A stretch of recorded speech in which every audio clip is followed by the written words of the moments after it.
Paano ka magiging isang lalaki na hindi kayang bitawan ng isang babae? May isang lalaki na matagal ko nang kilala. Hindi siya ang pinakagwapo sa kwarto. Hindi siya ang pinakamayaman. Hindi siya ang pinaka-funny or pinaka-confident sa unang tingin. Pero sa lahat ng lalaki na nakilala ko sa buhay ko, siya ang isa sa mga pinakahinahangaan ko pagdating sa relasyon. Bakit? Dahil ang babae niya, na kahit sinong lalaki ay mapapanood at mapapaisip, ay hindi umalis. Hindi umalis kahit may nagkukumustahan sa kanya. Hindi umalis kahit may mga pagkakataon. Hindi umalis kahit dumaan sila sa mga pagsubok na kayang putulin ng karaniwang relasyon. At alam mo kung ano ang ginagawa niyang iba? Hindi siya nag-aasikaso ng sobra.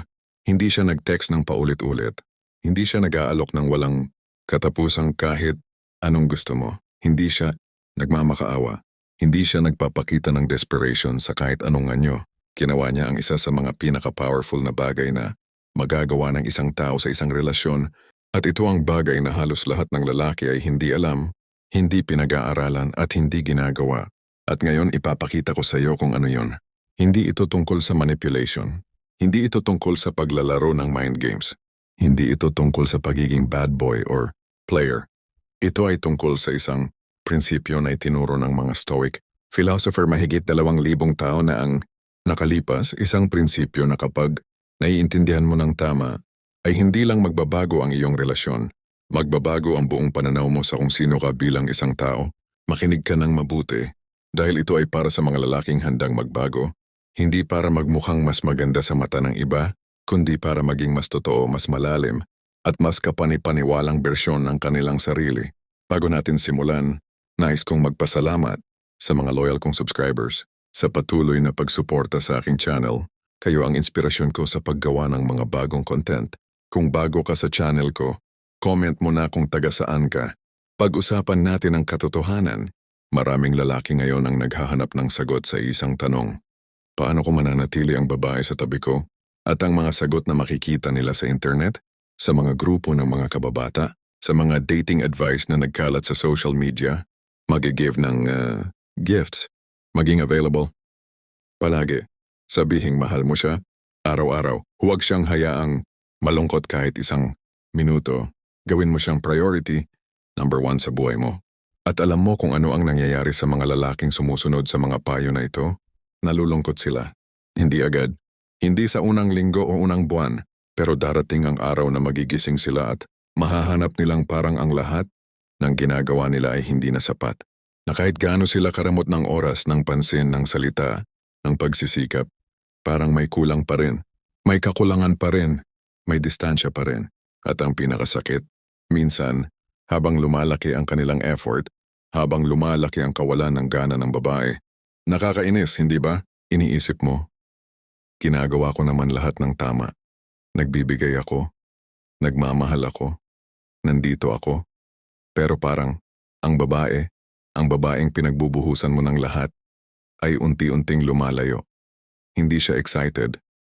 Hindi siya appreciative. Minsan, parang tired na siya. Parang boring na siya sa inyo. Bakit nangyayari ito? Dahil may isang fundamental na bagay ang hindi naiintindihan ng karamihan sa mga lalaki tungkol sa kung paano nagtatayo ng malalim na koneksyon ang isang tao sa isa pang tao. Hindi ito tungkol sa kung gaano kakaraming ibinibigay. Ito ay tungkol sa kung sino ka bilang isang tao. At ito ang problemang kailangang harapin nating lahat ng tapat. Isipin mo ito. May 2 lalaki. 2 silang nagmamahal sa parehong babae. 2 silang handang magbigay ng oras, ng pagmamahal, ng pansin. Lalaki A, laging available. Sumasagot ng text sa loob ng 10 segundo. Kailanman ay hindi nagpapahalaga ng sarili niyang oras. Palagi siyang nagtatanong ng, okay ka lang ba?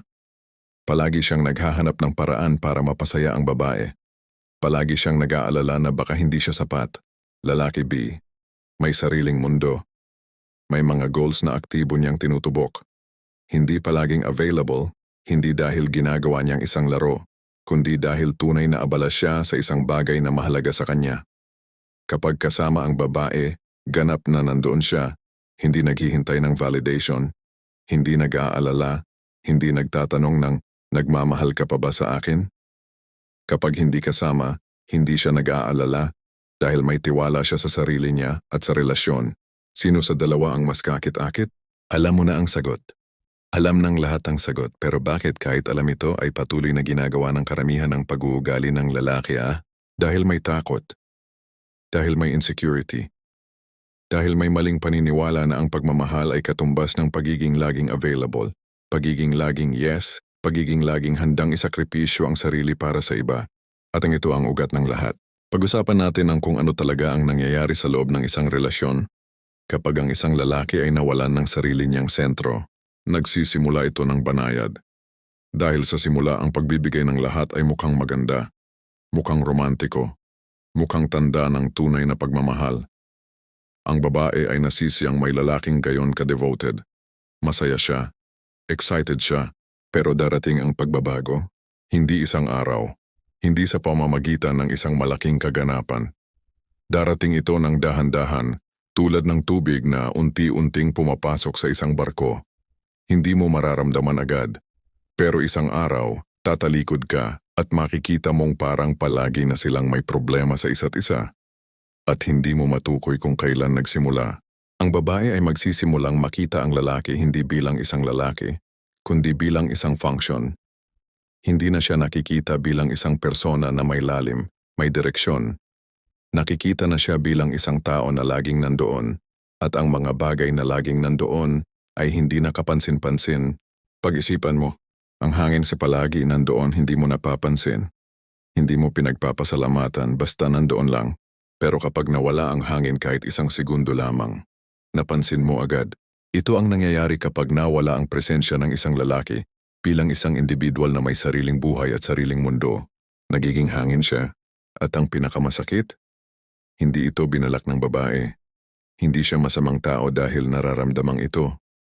Ito ay natural na reaksyon ng isipan at ng puso ng tao. Ang mga bagay na madaling makuha ay natural na hindi pinahahalagahan ng tulad ng mga bagay na kailangan mong magsikap para makamit. Hindi ito mali. Ito ay katotohanan. At ngayon pag-usapan natin ang kung ano ang nangyayari sa lalaki kapag nawala ang sarili niya sa relasyon. Kapag ginawa niya ang babae bilang sentro ng kanyang universe, nangyayari ang isang bagay na napakapanganib sa psyche ng isang tao. Nagsisimula siyang matakot. Hindi ang matapang, malinaw na takot. Ito ay ang mababang, patuloy na takot na parang laging nandoon sa likod ng isipan. Ang takot na baka hindi siya sapat. Ang takot na baka mahanap ng babae ang isang mas magaling, mas maganda, mas mayaman. Ang takot na baka aalis siya. At ang takot na ito, kapag pinahintulutan mong lumago, ay nagbabago ng kung paano mo kilos, kung paano ka magsalita, kung paano ka tumingin sa iyong sarili. Nagsisimula kang mag-check. Nasagot ba ang text ko? Bakit matagal siyang sumagot? Bakit hindi siya excited? May problema ba? Nagsisimula kang maghanap ng mga palatandaan, hindi ng magagandang palatandaan, kundi ng mga palatandaan ng kasamaan. Nagiging detective ka sa sarili mong relasyon, at ang babaeng nakakakita sa iyo, nakikita niya ang pagbabago. Nararamdaman niya ito. Hindi kailangang sabihin, hindi kailangang ipaliwanag.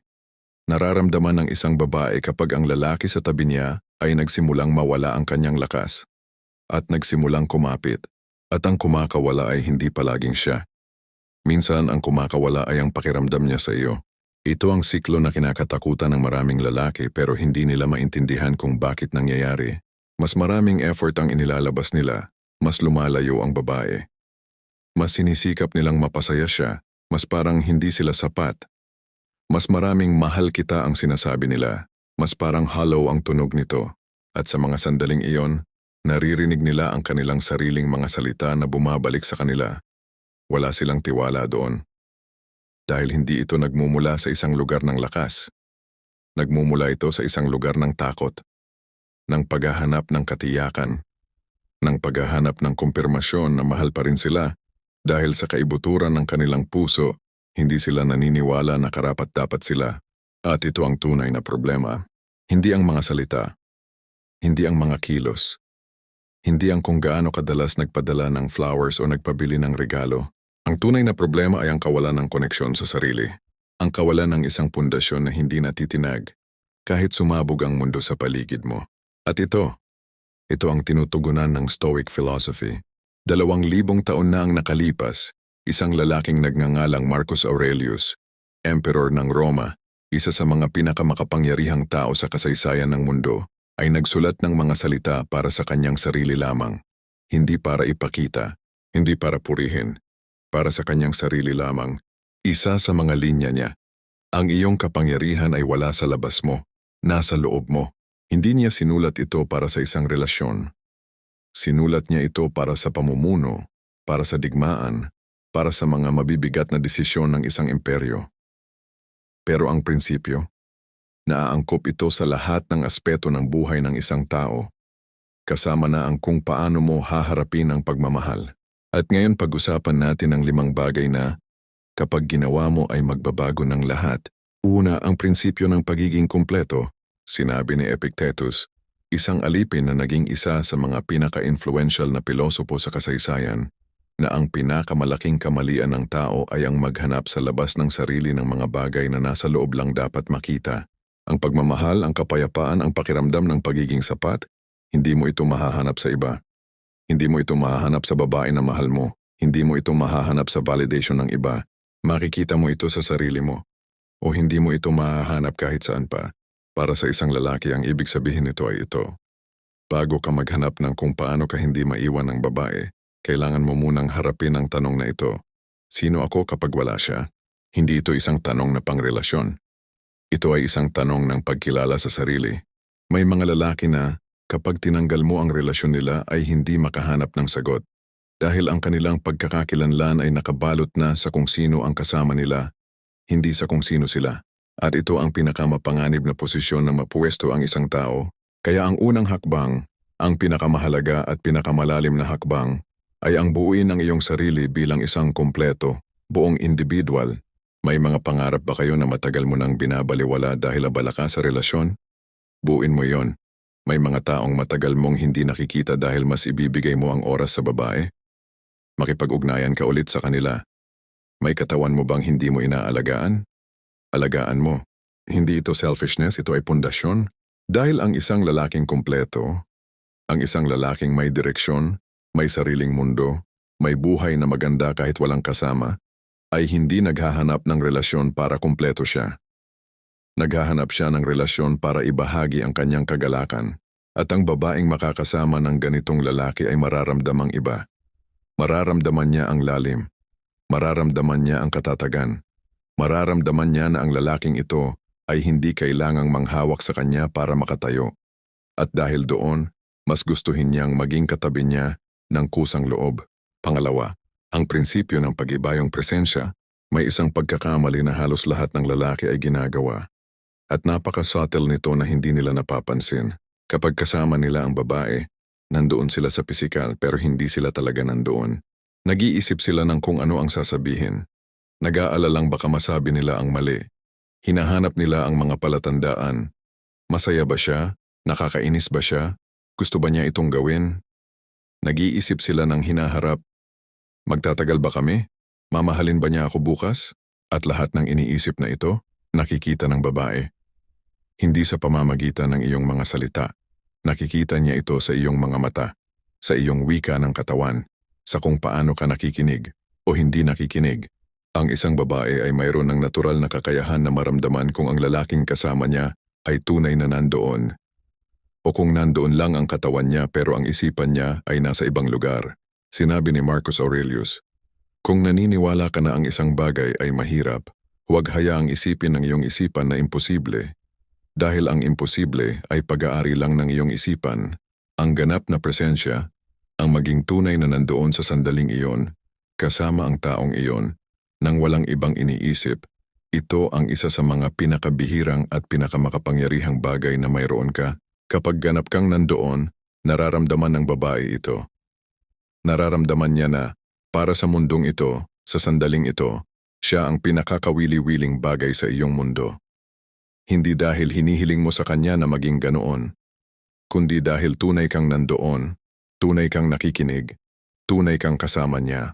At ang pakiramdam na iyon, ang pakiramdam ng pagiging tunay na nakita at tunay na naririnig, Ito ang isa sa mga pinakabihirang bagay na matatanggap ng isang tao sa mundong ito. Gawin mo ito. Kapag kasama ka niya, ilagay mo ang telepono. Huwag na isipin ang bukas o kahapon. Nandoon ka. Sa sandaling iyon, kasama siya. Tanggapin ang lahat ng nangyayari sa sandaling iyon nang walang pagtatasa, nang walang pag-aalala, nang walang paghahanap ng ibang lugar para mapunta ang isipan mo. Ito ay simple ngunit hindi madali. Pero ito ay isa sa mga pinakamakapangyarihang regalo na maibibigay mo sa isang tao. Pangatlo, ang prinsipyo ng katapatan sa kanyang pinakamataas na kalikasan. Ito ay ang prinsipyo na pinakahindi nauunawaan ng mga tao. At pinakamahalaga, sinabi ng mga Stoic na ang pinakamataas na layunin ng isang tao ay ang maabot ang kanyang pinakamataas na kalikasan. Ang maging ang pinakamainam na bersyon ng sarili niya, na akma sa kanyang likas na kakayahan at sa kanyang kalikasan bilang isang makatwirang nilalang. Para sa isang lalaki sa isang relasyon, ang ibig sabihin nito ay ito. Ang tunay na pagmamahal ay hindi ang pagiging lahat ng gusto ng babae. Ang tunay na pagmamahal ay ang pagiging totoo sa kung sino ka, at ang pagtulong sa kanya na maging totoo sa kung sino siya. Maraming lalaki ang nag-iisip na ang pagmamahal ay katumbas ng paggayon sa lahat, pagbibigay ng lahat, pagbabago ng sarili para mapasaya ang isa. At ito ang eksaktong kabalintunaan. Ito ang eksaktong bagay na nagpapahina ng relasyon. Bakit? Dahil ang tao, ang babae, ay natural na naghahanap ng isang lalaki na may sariling puntas, sariling paninindigan, sariling liwanag. Hindi niya hinahangad ang isang salamin na reflektahin lang ang lahat niya. Hinahangad niya ang isang individual na may sariling mundo. At kapag ikaw ay sumuko sa lahat ng iyong mga pamantayan, sa lahat ng iyong mga prinsipyo, sa lahat ng iyong mga pangarap, para lang masaya siya, hindi ka nagpapakita ng pagmamahal. Nagpapakita ka ng kawalan ng sarili, at ang kawalan ng sarili ay hindi kaaya-aya. Hindi ito kaakit-akit. Ito ay nakakabahala kahit hindi alam ng babae kung bakit. Kaya ang tatlong prinsipyo, manatiling tapat sa iyong mga halaga. Magsalita ng katotohanan kahit hindi ito ang gustong marinig. Huwag sumuong sa mga sitwasyon na labag sa iyong dignidad para lang mapanatili ang isang relasyon. Dahil ang relasyong nakabukas sa pundasyon ng iyong kasinungalingan sa sarili mo ay hindi relasyon. Ito ay isang kontrata ng pag-iwas, at maaga o huli, maaalis ang mga preno. Pang-apat, ang prinsipyo ng dignidad sa pagharap sa sakit. Pag-usapan natin ang isang bagay na masakit. Magkakaroon ng mga pagkakataon sa relasyon na mararamdaman mong sumasalpak ang puso mo. Mga sandali ng pag-aalinlangan. Mga sandali ng pagtatalo. Mga sandali ng pakiramdam na parang maputol na ang lahat. At sa mga sandaling iyon, ipapakita ng mundo kung sino ka talaga. Maraming lalaki, kapag nasaktan sila sa relasyon, ay gumagawa ng isa sa dalawa. Una, tumakas, pumikit sa problema, gumawa ng pagkukunwari na okay ang lahat. Pangalawa, sumabog, galit, pangungusap, pag-aaway, para lang maramdamang may kontrol sila sa sitwasyon. At ang dalawa, pareho itong pagpapakita ng kawalan ng kakayahang hawakan ng sakit. Sinabi ni Seneca, ang Stoic na pilosopo, manunulat at tagapayo ng isang imperyo. Ang isang taong hindi matatakot sa sakit ay mas malaya kaysa sa isang taong naghahanap ng kasiyahan. Ang dignidad sa pagharap sa sakit ay hindi ang pagiging manhid. Hindi ito ang pagtanggi sa iyong mga damdamin. Ito ay ang kakayahang marinig ang sakit, aminin ito sa iyong sarili, at pagkatapos ay pumili ng aksyon mula sa isang lugar ng kapayapaan, hindi mula sa lugar ng panik o galit. Para sa isang lalaki sa relasyon, ang ibig sabihin nito ay ito. Kapag may hindi ka gustong ugali ng babae, sabihin ito, nang malinaw, nang may dignidad, nang walang pagmamaktol, nang walang pangungusap, nang walang pasabog. Hindi ko gusto kapag ginagawa mo iyan. Para sa akin, ito ay lumalabag sa aking paggalang sa aming relasyon. Simple. Malinaw, may lakas. At pagkatapos, huwag ulitin ng paulit-ulit. Sinabi mo na, naipaliwanag mo na, ngayon ang pagpili ay nasa kanya. At anuman ang kanyang pagpili, tanggapin mo ito ng may dignidad. Ang lalaking ganito, ang lalaking malinaw, matapang at may dignidad sa pagharap sa mga mahirap na sandali, ay hindi madaling iwan. Dahil ang ganoong uri ng lakas ay bihira, at ang mga bihirang bagay ay kinikilala, kahit minsan ay hindi agad-agad. Ikalima, ang prinsipyo ng walang kondisyong kalayaan. Ito ang pinakamalalim at pinakamapagpalaya sa lahat ng prinsipyo. Sinabi ni Epictetus, ang kalayaan ay hindi makukuha sa pamamagitan ng pagkamit ng lahat ng gusto mo. Makukuha ito sa pamamagitan ng pagpapayaman sa iyong sarili na maaari kang mabuhay ng may dignidad kahit hindi mo makamit ang lahat ng gusto mo. Para sa isang lalaki sa relasyon, ang ibig sabihin nito ay ito. Mahalin ang babae. Mahalin siya ng tapat, ng malalim, ng buong puso. Pero huwag hawakan ang pagmamahal na iyon bilang isang sandata laban sa iyong sarili. Huwag sabihin, kahit sa iyong sarili lang, na kung aalis siya, maaari kang mabuhay. Huwag magkaroon ng sitwasyon kung saan ang iyong kaligayahan ay ganap na nakasalalay sa kanyang pagpili na manatili. Ito ay hindi kawalan ng pagmamahal. Ito ay ang pinakamatinding pagpapakita ng pagmamahal. Pagmamahal na malaya, hindi nakakulong, hindi mapanghawak. At kapag nararamdaman ng babae na mahal ka niya ng isang lalaking, hindi kailangang hawakan siya para mabuhay. Nagbabago ang lahat. Dahil nagiging isang pagpili ang relasyon, hindi isang pangangailangan. Nagiging isang pagpili siya araw-araw na manatili.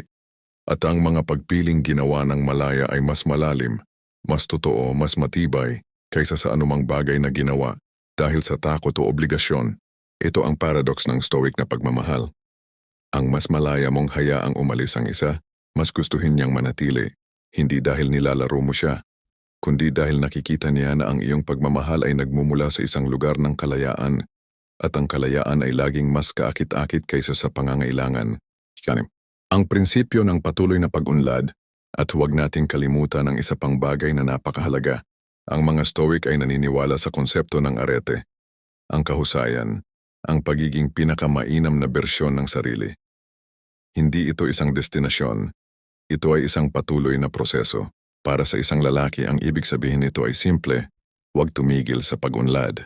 Maraming lalaki ang nagiiwan ng kanilang pag-unlad kapag nagsimula silang magrelasyon. Titigilan na nilang mag-gym dahil may kasama na sila. Titigilan na nilang mag-pursue ng kanilang mga pangarap dahil ang oras nila ay para na sa relasyon. Titigilan na nilang mag-invest sa kanilang mga kaibigan, sa kanilang sariling pag-unlad, sa kanilang espiritual na paglago. At unti-unti, ang lalaking dating may sariling mundo, ang lalaking dating kawili-wili, dating may lalim, dating may mystique ay nagiging isang kopya ng kanyang dating sarili. Ang babae ay hindi umalis sa lalaking mahal niya. Umalis siya sa lalaking naging ibang tao at hindi naman ang mas magandang bersyon. Kaya patuloy na lumago, patuloy na matuto, patuloy na mag-invest sa iyong sarili, hindi para sa kanya, para sa iyo. Dahil ito ang tamang dahilan. At kapag ginawa mo ito para sa tamang dahilan, ang epekto sa kanya ay isang natural na resulta lamang ng iyong pagiging isang mas magandang tao. Ikapito, ang prinsipyo ng konsistenteng karakter, huli, at hindi katulad ng iba, konsistensya. Sinabi ni Marcus Aurelius, ang iyong buhay ay isang obra ng sining na ginagawa mo araw-araw sa pamamagitan ng iyong mga pagpili. Ang karakter ng isang lalaki ay hindi nakikita sa malalaking sandali. Nakikita ito sa maliliit, araw-araw na mga pagpili. Paano siya nakikipag-usap kapag nagagalit? Paano siya nagtatrato ng mga taong walang kapangyarihan sa kanya? Paano siya tumugon sa mga kabiguan? Paano siya nakikipag-ugnayan sa mundo, sa mga ordinaryong araw? Ang babae ay nagtatala ng lahat ng ito, hindi sa pamamagitan ng aktibong pagtatala, kundi sa pamamagitan ng likas na pag-observe ng isang tao sa isa pang tao na mahalaga sa kanya. At kapag ang nakikita niya araw-araw ay isang lalaking nananatiling matatag, nananatiling may prinsipyo, nananatiling totoo sa kanyang sarili kahit anong mangyari, nagtatayo siya ng isang uri ng pagtitiwala na hindi mabibili ng salapi, hindi mapalitan ng anumang kilos, hindi masisira ng anumang pag-atake. Ito ang pinakamatibay na pundasyon ng isang relasyon. Hindi romantikong sandali, hindi malaking gestures. Ang araw-araw na pagpili na maging ang lalaki na sinabi mo sa iyong sarili na gusto mong maging. Nandito na tayo sa katapusan ng ating pag-uusap ngayon. At bago ka umalis, gusto kong sabihin sa iyo ang isang bagay ng tapat. Ang lahat ng sinabi ko ngayon ay hindi teorya. Hindi ito mga salitang magandang marinig pero mahirap gawin. Ito ay mga prinsipyong sinubukan at napatunayan ng libu-libong taon ng kasaysayan ng tao. Napatunayan hindi ng mga romantikong manunulat, kundi ng mga lalaking namuhay sa pinakamatinding presyon ng mundong ito at lumabas na buo pa rin ang kanilang sarili. Si Marcus Aurelius ay naging imperyo ng Roma sa loob ng halos 2 dekada, isa sa mga pinakamagulong panahon ng kasaysayan ng Roma. Dumaan siya sa mga digmaan, mga epidemya, mga politikal na pakana, mga pagkamatay ng mga mahal niya sa buhay. At sa kabila ng lahat ng iyon, nanatili siyang buo. Nanatili siyang ang taong nais niyang maging. Si Epictetus ay ipinanganak na alipin. Alipin. Wala siyang karapatang piliin kung saan siya titira, kung saan siya magtratrabaho, kung sino ang kanyang magiging amo. Pero kahit sa pinakamatinding pagkakabihag ang kanyang kalooban ay malaya. Ang kanyang karakter ay malaya. Ang kanyang dignidad ay malaya. Si Seneca ay namuhay sa ilalim ng isang makapangyarihang imperyo na anumang sandali ay maaaring magutos ng kanyang kamatayan at ginawa nga ito nito sa huli. Pero hanggang sa huling sandali niya sa mundong ito, namatay siyang nagsusulat pa rin, nagninilay-nilay pa rin, namumuhay pa rin ayon sa mga prinsipyong pinaniniwalaan niya. Ang mga lalaking ito ay hindi mga perpektong tao. Nagkamali rin sila, nagdusa rin sila, nalungkot rin sila. Pero pinili nilang harapin ang lahat ng iyon ng may dignidad at iyon ang nagpabago sa kanila mula sa ordinaryong tao patungong mga lalaking hanggang ngayon ay pinag-uusapan pa natin. At ikaw, ano ang pipiliin mo? Alam ko na ang ilan sa inyo ngayon ay nagsasabi ng, oo, naiintindihan ko ito. Pero isang linggo mula ngayon, kapag nasalubong mo ulit ang sitwasyong pinag-usapan natin, baka babalik ka sa lumang gawi. Baka babalik ka sa pag-aalala, sa paghahanap ng katiyakan, sa pagkukumpisal ng pagmamahal mula sa lugar ng takot. Iyon ay normal, iyon ay tao, iyon ay parte ng proseso. Pero heto ang isang bagay na dapat mong tandaan sa mga sandaling iyon. Ang Stoicism ay hindi isang ideolohiya na sinasabi mong pinaniniwalaan mo. Ito ay isang paraan ng pamumuhay na pinipili mong isabuhay. Araw-araw, desisyon-desisyon, sandali-sandali. Hindi ka magiging perpekto. Hindi kailangan. Kailangan ka lang na maging konsistente. Kailangan ka lang na bumalik sa tamang landas kapag nalihis ka. Kailangan ka lang na piliing maging ang lalaking gusto mong maging, kahit sa mga sandaling pinakamahirap na pumili. Heto ang aking hamon sa iyo ngayon. Sa susunod na 7 araw, pumili ng isa sa mga prinsipyong pinag-usapan natin at isabuhay mo ito ng may intensyon.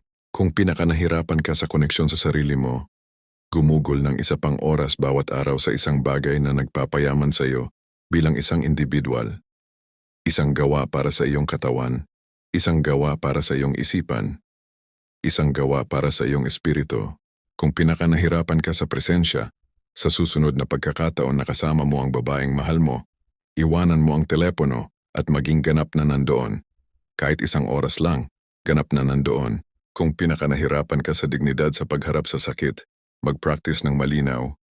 Maayos na komunikasyon ng kung ano ang nakakasakit sa iyo, nang walang pasabog, nang walang pag-aaway, nang may kapayapaan.